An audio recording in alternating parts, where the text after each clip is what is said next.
금요일 이 시간 함께하는 이현진, 권혁준 전문가님 나오셨습니다. 안녕하세요. 안녕하세요. 냉철하게 상황을 분석하는 분쟁 해결사 이현진입니다. 네, 안녕하세요. 다정함 속 불꽃 같은 열정 분쟁 파이터 권혁준입니다. 네, 오늘 또 금요일 든든하게 두 분이 함께 해주십니다. 자, 먼저 저희가 시작을 지난주에 전문가님들이 직접 만나서 상담을 한 사례로 한번 살펴보도록 하겠는데요. 저희가 방송에 맞게 재구성을 했거든요. 함께 들어보시죠.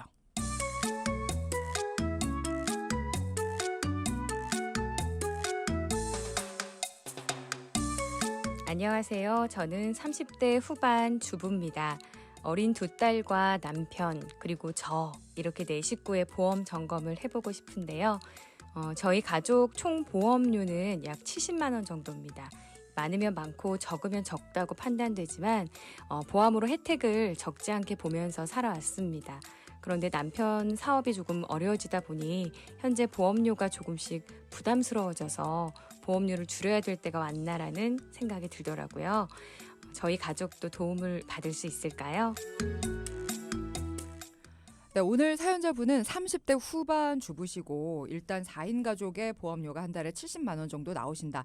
하지만 혜택을 적지 않게 보면서 살아오셨기 때문에 보험료에 대한 부담을 크게 안 가지셨던 것 같아요. 그런데 남편분 사업이 조금 어려워지면서 보험료를 좀 줄여야겠다라는 생각을 하신 것 같고, 사실 가정경제 업다운을 항상 겪게 되는데 가정경제가 힘들어지면 보험료를 줄여야겠다 생각하는 분들이 또 많은 것 같아요. 근데 저는 이럴 때 정말 전문가들의 상담이 필요한 것 같고, 사람 마음이 조금 힘들거나 급해지면 실수할 수가 있잖아요. 그래서 정말 전문가님들께 상담을 신청하신 게 잘하셨다, 다행이다라는 생각부터 들고, 자, 그렇다면 어떻게 이 가정의 부담을 줄일 수 있었는지 전문가님들의 이야기 들어보겠습니다. 네, 어떤 가정이나 마찬가지지만 특히 오늘 사연자분의 가장 핵심이 되는 포인트는 보험료 절감이었습니다. 그런데 저희가 보험료 절감에 대해서만 생각하고 보장에 대해서는 나몰라라 할 수는 없잖아요. 네. 그래서 보험료는 줄이면서 보장까지도 더욱 튼튼하게 도와드린 이야기를 해보려고 합니다. 네, 우선 사연자분께서 보험의 혜택을 적지 않게 받다고 이야기를 하셨잖아요. 여기까지만 들으면 많이 아프셨던 건가라고 생각하실 수 있어요. 병원 자주 가셨으니까. 그렇죠. 네. 그런데 다행히 어떠한 질병 때문에 보장을 받으신 게 아니었습니다. 남편분께서 자동차 운행 관련 사업을 하고 계시다 보니 아무래도 차 사고가 좀 잦았는데요. 그래서 상해 사고 관련 쪽으로 입원이나 수술을 받으셔서 보상을 적잖게 받으셨던 거더라고요. 네, 그러니까 질병과 상해가 다른 개념이라는 걸 저희가 조금 생각은 해야 될 것 같고, 네. 근데 아무리 뭐 상해와 질병이 달라도 입원과 수술 경험이 있으면 앞으로 보험 새로 가입할 때 좀 할증이 붙는다든가 아니면 유병자로 구분이 돼서 보험료가 비싸지진 않을까, 앞으로 새로 가입할 때 더 싸게 들기는 어렵지 않을까, 이런 생각이 들거든요. 네, 그럴 수 있는데요. 다행히 남편분께서 아주 현명하게 질병 관련된 보장과 상해 관련된 보장을 철저하게 분리해서 준비를 하셨더라고요. 아, 네. 그래서 이번 점검에서 상해 보험은 유지하면서 정말 위험한 질병에 대한 부분만 점검을 도와드렸습니다. 여기서 잠깐 꼭 기억하셔야 할 점이 있는데요. 바로 오늘의 핵심 포인트입니다. 네, 진단금도 좋지만 치료비 특약으로 지속적인 보장과 상대적으로 저렴한 보험료로 실질적인 위험에 대비할 수 있다는 점을 좀 기억해 주시면 좋을 것 같습니다. 네. 우리가 암보험을 준비하신다고 할 때에도 꼭 입원이나 수술, 치료했던 것들에 대해서 이제 상해든 질병이든 모두 고지를 하셔야 나중에 제대로 보장 받으실 수 있고요. 우리 지금 방금 핵심 포인트 말씀해 주신 것처럼 네. 우리 사연자분의 보장은 2016년도쯤, 즉 10년 전에 준비하신 보장들이 참 많았는데요. 그 당시에 아는 분을 통해 많은 보장들을 준비하셨다고 하더라고요. 근데 여기서 아쉬운 부분들을 저희가 좀 찾아냈습니다. 어떤 부분이 아쉬웠을까요? 뭐 보장이 좀 좁았나 보죠? 보장에 대한 부분도 그렇지만 네. 보험료에 대한 부분이 좀 많이 아쉬웠습니다. 아, 여러 가지 보험 중 한 보험에 뇌혈관과 심혈관 진단금이 있었는데요. 그런데 보장 금액이 300만 원밖에 준비가 되어 있지 않았습니다. 보통 진단금은 우리가 막 1,000만 원 단위로 준비하지 그렇죠. 않나요? 네, 금액이 상당히 부족했다라는 거고요. 네네. 그런데 그 보험료가 한 사람당 16만 원이나 되더라고요. 저 보험료 이것보다 싼데 진단금비 그렇죠. 훨씬 많은데. 맞습니다. 이거 한번 점검 받아보셔야 되겠는데요. 그래서 아시다시피 진단금은 한 번만 나오기 때문에 이 부분이 너무 부족한 거죠. 그리고 보험료가 너무 과하게 책정되어 있다는 건데요. 그 이유는 뇌졸중 진단금 4천만 원, 급성 심근경색 진단금이 4천만 원이 있었습니다. 여기서 보장받을 수 있는 범위가 넓은 특약은 보험금이 적게 들어가고 보장받을 수 있는 범위가 좁은 특약은 오히려 많이 들어가 반대로 가입하신 겁니다. 그리고 수술할 때마다 매회 나오는 수술비도 400만 원밖에 없었습니다. 아, 그러니까 정말 착각하기가 딱 좋은 것 같아요. 저는 지금 또 4천만 원 말씀해 주시기에 뇌졸중에 4천이면 뇌도 난 4천 보장돼 있고 심장에도 4천 준비돼 있어라고 당연히 생각하고 계셨을 것 같다라는 생각도 하네요. 네. 맞아요. 그럴 수 있어요. 그래서 뇌랑 심장은 특히나 이 보장 폭이 굉장히 중요한데요. 두 부부가 똑같이 이렇게 가입이 되어 있으셨고요. 오늘 사연자분 부부의 경우 뇌와 심장에 대한 보장이 너무 부족하고 보험료가 과한 게 큰 문제여서 이 부분을 중점적으로 점검을 했고요. 그래서 더 이상 문제가 없도록 완벽하게 해결을 해드렸는데요. 이현진 전문가님이 말씀해주신 대로 사연자분의 보험료는 16만 원, 남편분은 18만 원 정도였습니다. 한 보험 상품에 대해서만 말이죠. 이 부분을 뇌와 심장 진단비가 아닌 치료비로 변경을 해드렸습니다. 비싼 보험은 정리를 도와드렸고요. 뇌혈관 질환이나 허혈성 심장 질환으로 진단을 받으시고 수술이나 혈전 제거 혹은 혈전 용해 치료를 받을 경우 각각 1,000만 원씩 매년 평생 받으실 수 있도록 변경을 도와드렸습니다. 정리를 해주실 때 각각 1,000만 원씩 매년 평생 받으실 수 있도록 도와주셨다라고 하는데 진단비의 경우에는 우리가 정말 큰 목돈이긴 하지만 딱 한 번 나오는 거잖아요. 근데 지금 말씀하신 대로 1,000만 원씩 매년 평생 받을 수 있다. 정말 든든하고 탄탄한 보장이 아닐까도 싶습니다. 근데 이게 정말 한 가지 뇌와 관련된 거여도 여러 가지가 나오는지 아니면 뇌와 관련된 걸 내가 1년 사이에 여러 개를 받았다. 만약에 뭐 뇌혈관 질환 수술을 하고 또 혈전 제거도 하고 혈전 용해 치료도 1년 안에 했다. 그게 각각 다 나오는 건지 아니면 한 가지만 나오는 건지도 궁금한데요. 네, 말씀하신 것처럼 각각 보장받는 게 맞고요. 그래서 예를 들어드리면 수술비 1,000만 원, 혈전 제거하셨을 때도 1,000만 원, 혈전 용해 치료하셨던 부분도 1,000만 원. 그래서 총 3,000만 원을 지급받게 되시는 겁니다. 네, 상당히 놀라울 텐데 네.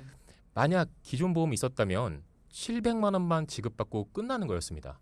자, 그런데 네. 이렇게 보장받으면 보험료가 엄청 부담스러울 수 있다고 생각하실 수 있잖아요. 이렇게 보장받고도 보험료가 남편분은 6만 원, 사연자분은 3만 원밖에 안 됩니다. 원래 아내분이 16만 원이셨죠. 근데 3만 원으로 주셨다고요? 너무 많이 줄어들었는데요. 어떻게 이게 가능한지 좀 궁금하네요. 네. 아무래도 진단비는 치료 없이 진단만 받아도 보험금이 나오는데 반해서 치료비라고 적혀 있는 특약은 치료를 해야 보험금이 나온다는 것 때문에 보험료를 절감할 수 있었는데요. 진단비는 진단을 받고 치료를 안 해도 보험금이 지급되기 때문에 보험료가 좀 비싸요. 그런데 진단을 받고도 치료받지 않아도 되는 상황이면 치료 비용이 많이 발생할 수 있지 않기 때문에 보험금이 꼭 필요한 상황은 아닐 수도 있다는 거죠. 근데 반면에 혈전 용해 치료, 수술 치료, 중환자실 치료를 받아야 되는 상황이시면 수입이 끊길 가능성이 있겠죠. 그래서 치료비가 많이 나올 수도 있는 부분 때문에 보험금을 꼭 받아야 되는 거잖아요. 네. 그래서 비싼 진단비 대신 치료 시 보장을 받을 수 있는 치료비 특약으로 준비하시는 게 저렴한 보험료로 큰 보장을 받을 수 있다는 거죠. 그러니까 필요한 건 챙기면서도 보험료를 줄이려면 치료비 특약을 활용해라라는 그렇죠. 거네요. 네, 그리고 놀라운 사실은 저희가 남편분 6만 원, 사연자분 3만 원의 보장으로 뇌와 심장 치료비 준비된 것은 아니었어요. 암 치료비도 같이 준비를 해드렸습니다. 매년 1,000만 원씩 평생 암 치료비를 받을 수 있는 특약까지 포함해서 안내를 도와드렸고요. 이렇게 해서 보장이 아쉬웠던 사연자분 부부의 기존 보험료 16만 원과 18만 원을 3만 원과 6만 원으로 줄여서 한 달에 총 25만 원의 보험료를 아낄 수 있었습니다. 이 가정의 한 달 총 보험료가 70만 원이라고 하셨는데요. 이 중에서 25만 원을 아껴서 이 가정의 총 보험료는 45만 원으로 보장은 좀 더 튼튼히 보험료는 아주 확 줄여드릴 수 있었습니다. 네, 정말 보험료가 확 줄었다라는 게 와 닿는데 사실 저희가 어제도 2대 주요 치료비는 들었어요. 네. 그래서 굉장히 이제 잘 알아둬야겠다라는 생각을 했는데 오늘은 2대 주요 치료비에 더해서 암 주요 치료비까지도 네. 보장이 탄탄하게 들어갔네요.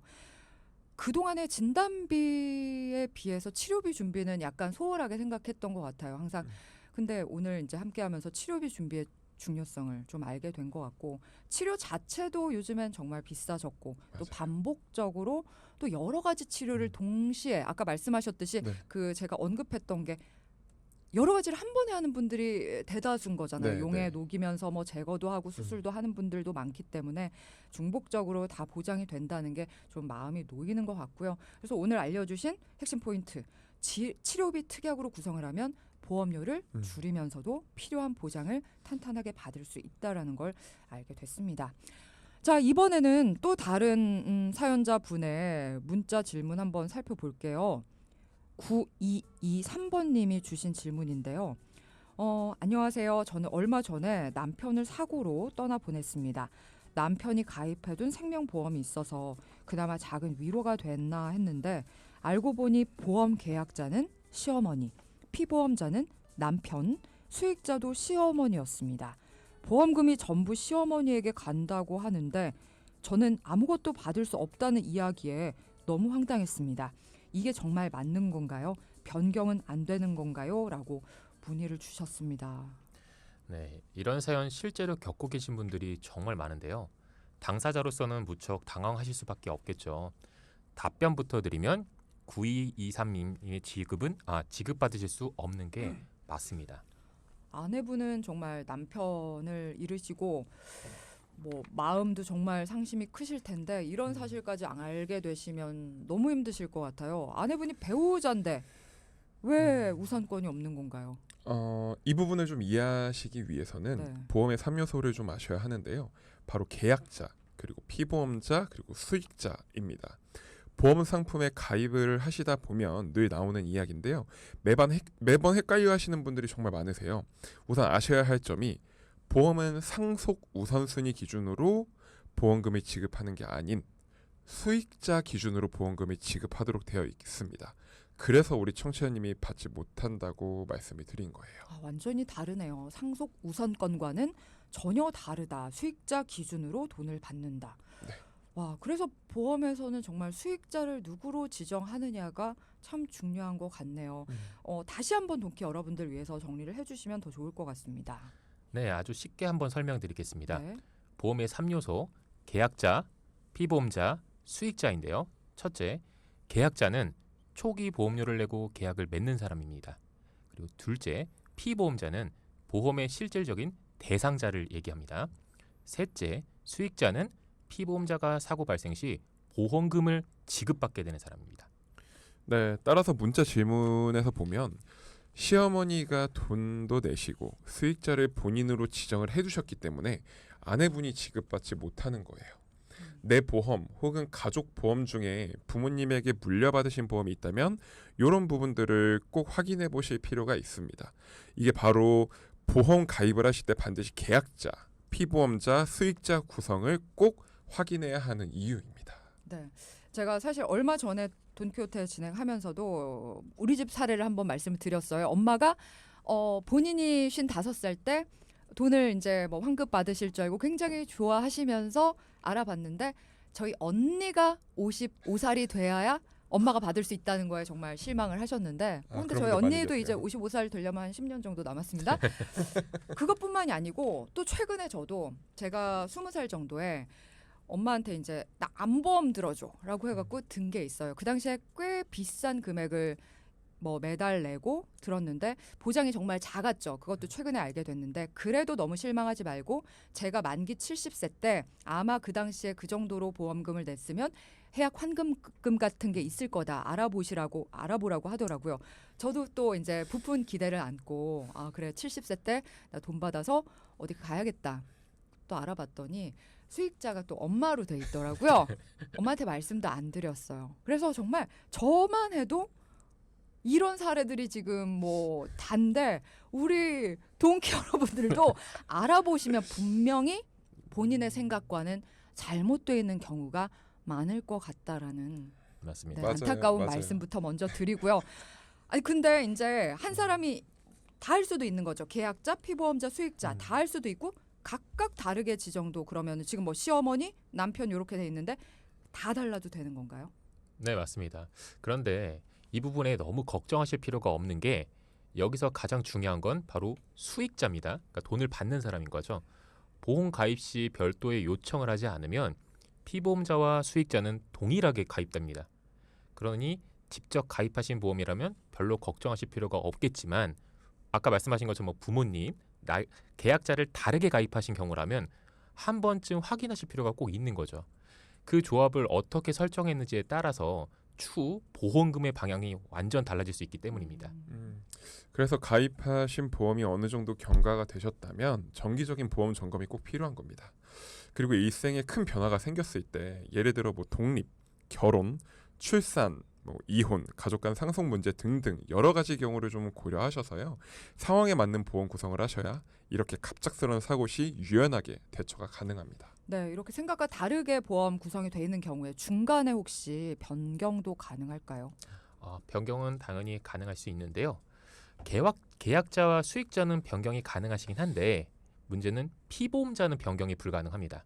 그래서 쉽게 말해서 돈을 내는 사람과 받는 사람은 언제든 변경은 가능할 수 있는데 변경할 때 서류가 복잡할 수 있기 때문에 가능하시다면 가입하실 때 신중하게 결정하셔서 가입하시는 걸 추천드립니다. 그럼 사연자분도 변경이 가능한가요? 변경할 수 있는데 이제 어머니 동의가 필요하시고 아. 서류들이 복잡할 수 있다는 말씀 드리는 거죠. 그렇구나. 네. 네. 보통 이렇게 가족들 보험을 가입하실 때 부모님이 대신 가입을 해주시거나 사망을 담보로 하는 보험을 가입하실 때는 더욱 신중하게 고민하시고 가입하시는 걸 좀 추천드리는데요. 다시 한번 말씀드리지만 사고 발생 이후보단 가능하면 신변 변화 이전에 점검을 받아보시고 좀 더 적합한 보험과 구성으로 대비하시는 것을 추천드리겠습니다. 네. 자, 오늘 금요일 함께해 주신 이현진, 권혁준 전문가 두 분께 감사의 말씀 드리면서 저희는 또 다음 주에 뵐게요. 감사합니다.